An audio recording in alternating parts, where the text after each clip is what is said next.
I'm sure many of you are familiar with the name Micheal Knowles. He's a conservative commentator that works at the Daily Wire. And I came across some footage from Micheal Knowles' YouTube channel in which he compares libertarians to communists. I find this very interesting, and I have several things to say about this because I believe Mr. Knowles is sorely mistaken. I don't believe that he understands the foundations of libertarianism. But before I get into that, I want to play this segment, and then I want to discuss it in detail, because this is important. And I believe that there are a lot of people on the conservative side of things that fundamentally misunderstand libertarianism.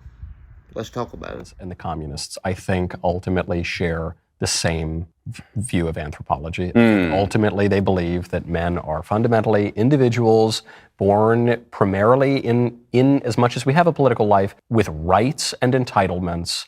And the commies say we're all individuals, and then they bunch us all up together in their sort of hideous collective. And the libertarians just don't get to that next stage. But both of them reject the reality of man, who is not merely an individual, but is a social being, is a political animal born into a family in time and space, into a community, into a nation, with, I think, primarily duties and obligations and traditions. And he has rights and things too, but that's not the primary fact of his political nature. Micheal has always seemed to be a pretty smart man to me. I have watched many of his speeches that he's gave across various college campuses all across this nation. And I have always valued, to varying degrees, what he had to say. However, I don't know if this take is just a garbage take that belongs in a dumpster, or if Mr. Knowles just does not understand libertarianism. Now, I can't speak for all libertarians on every issue, but as a libertarian myself, I can tell you that the basis of our philosophy, regardless of what branch you fall under, the big tent term of libertarianism, the fundamental crux of our philosophy is voluntarism, voluntary cooperation between individuals, the same fundamental principles that free market economics is based on. That does not mean, because we believe in individual rights and that people are individuals, that we don't value social structures like churches, mosques, synagogues. It does not mean that we don't value the family. Every person has to make his own decision. But I would argue that our philosophy of radical individualism would not exist if it wasn't for these social structures. You can't have limited government without having voluntary, private, social structures of some kind, be that religion, the family, whatever. And so I don't understand why Micheal seems to compare libertarianism, which values these social structures, to communism, which doesn't value anything except the state and state power and service to the state, service to the collective. Under a communist regime, we would all be slaves to the state. That is fundamentally different, my friends, than saying individuals should be free to make their own choices, and that society functions best when individuals are allowed to voluntarily cooperate with one another.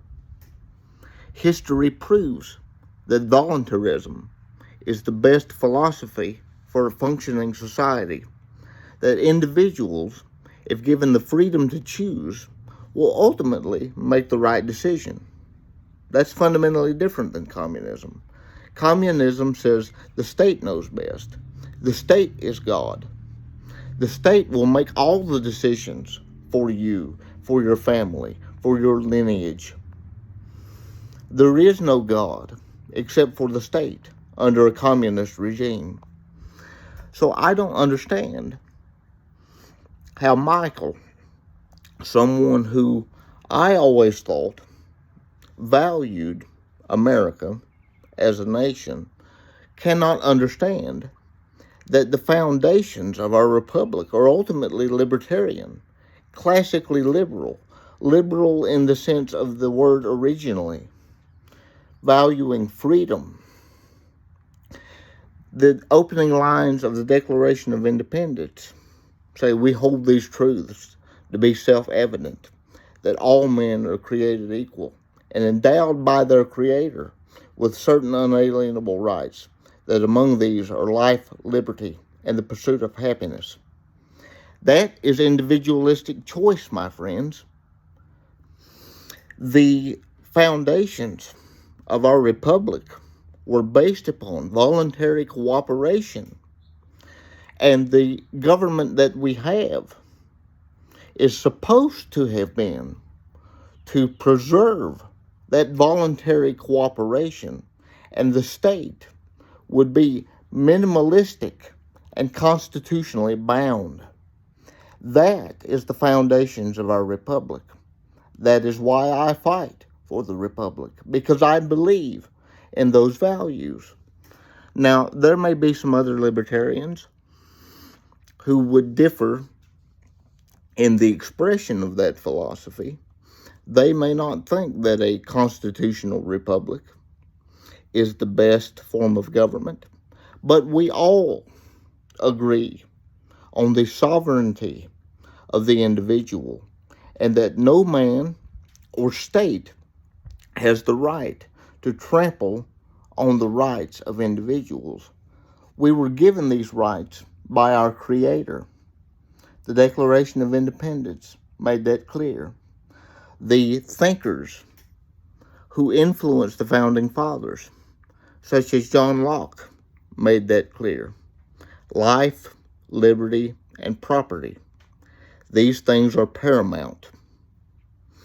And to compare libertarianism to soft communism is like trying to mix oil and water. These philosophies don't belong together. And Micheal, I'm sorry to say, is very mistaken. I would suggest that he would educate himself on the libertarian philosophy before he opens his mouth. I searched and searched for a long time trying to find the full context of what he was trying to say, but I could not find any. But he misunderstands this. If he doesn't understand voluntary cooperation, I question whether he understands freedom. I'm sorry to say that, but it's true. Please understand that libertarianism, in my view, is just consistent conservatism. It is based on voluntary cooperation. And those are the things that I always thought conservatism was supposed to be. If you agree with me, please like this video, please share it and subscribe. More people need to understand this. I'll see you in the next video.